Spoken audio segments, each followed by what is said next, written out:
ज्यांना नाही समजलं ते कधी केलं विचार करा.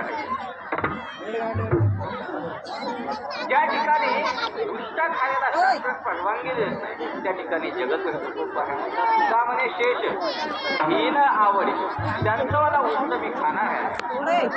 याची संगती कशी आहे? उष्ट खाणं म्हणजे नेमकं काय आहे? साधूच्या मुखातून जेव्हा काही वाक्य येत असतात, काही वचने येत असतात आणि हा वाक्य अमृत वचन आहे. अशी अमृत वचनं आपल्या कानावरती आपण घ्यावी आणि कानाच्या साहित्य आपल्या हृदयामध्ये साठवावी. या पद्धतीने त्यांच्या अभंगाचं सेवन करणं म्हणजे साधूचं उष्ट खाणं आहे. आणि मला असं वाटतंय असं उष्ट खाल्ल्यानेच माणसाच्या जीवनामध्ये देवाची कृपा आहे. म्हणून त्याच्यामध्ये एका अवकाश या अभंगाचा शब्दाचा भाव आपल्याकडे मांडण्याचा केला आता असेलच असं नाही.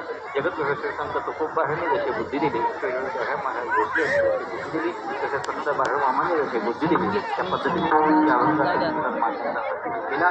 झालेली तेव्हा मामांची समर्पित करतो, थांबतो. त्या मोठ्या प्रेमाने सर्वांच घ्यायचे. थंडी वाढलेली असली तरी वा वा वा. जातेगावकरांच्या गावामध्ये खूप मोठे हात आहेत.